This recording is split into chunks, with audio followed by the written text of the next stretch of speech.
For Ritornello, I'm using Bach's Harpsichord Concerto No. 1.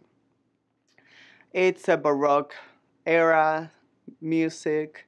Ritornello itself means to come back to a passage or to a theme in a composition, a musical composition, which Bach does in this concerto.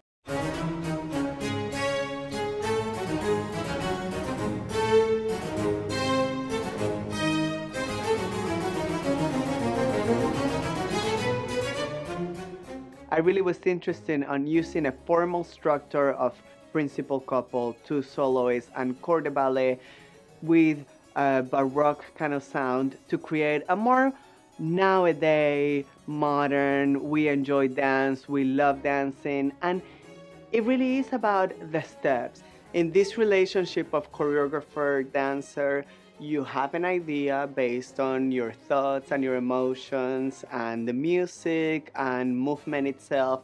But once you begin staging it, setting it, creating it on the dancers, it becomes theirs. Once given to the dancers and seeing what they're doing and seeing what I can get out of what they're bringing to the table with my idea, it is a collaboration. The process has really been a great challenge for me and for the dancers to take these things that we know of and how do we say them in a different way. So yes, it's familiar because it's been around, it's familiar so we like it, but yet has a couple of places where we have to do the double take to realize, I know this, but it's different. So I wanted to, in a very formal way, present steps that are joyous and make us just want to get up and dance with the dancers.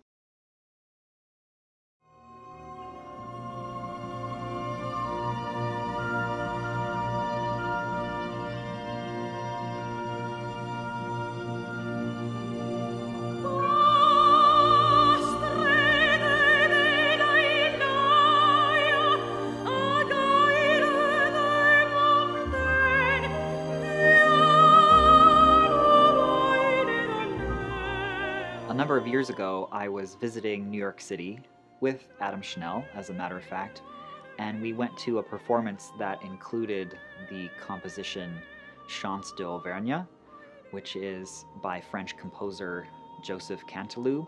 The tone and the music was so beautiful that it was the jumping off point for the ballet French songs. The production was originally done a number of years ago, and every time a ballet is restaged, it takes on a new life. A different cast of dancers, of course, is going to have an effect on that. They bring their own nuances and interpretations to things.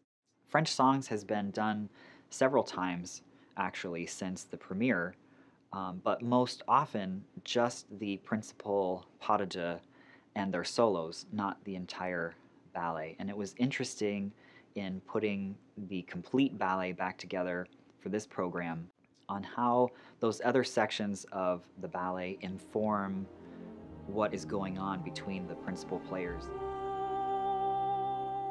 French Songs is very romantic, at times sentimental and tender, but also it has moments that are playful and exciting.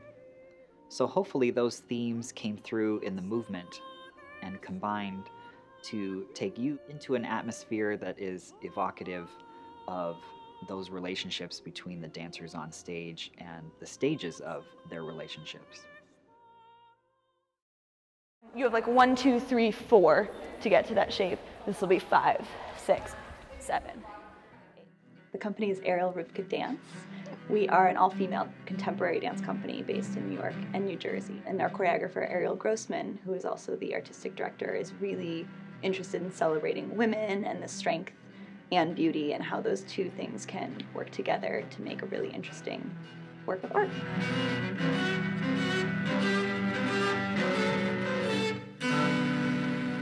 Auri is a Hebrew word for light, and there are 4 sections to the piece, but we have it sort of organized as section 1, 2, a little 2.5, and then section 3. So the first, second, and third section are all very active. And then we have this little snuck in 2.5 is like a lullaby. Is kind of, she talked a lot about giving them some relief before the big finish. It's not a clear storyline to this piece. It's more about emotion and movement and the feeling that you walk away with. It's been really interesting watching classical ballet dancers move into this more contemporary modern movement language. Yeah, and I think one thing we really want for these dancers in Vero is for it to feel good on them too. So even though they were not a part of the original score, we are giving them the freedom to be themselves. These dancers are incredible. We could not have asked for a better group of women. Yeah. They are such a joy to be in the space with. I think they're all so invested in really figuring out, you know, the whole bigger picture. They're not just trying to look pretty and trying to imitate. They're really trying to figure out how they can connect personally to the movement. I'm curious to see what the audience in Vero Beach is going to experience once they go through this journey. But it's definitely, there's a beginning, middle, end. It's a roller coaster. It's a lot of fun. But it's a lot. Those dancers have to work their butts off. Yeah.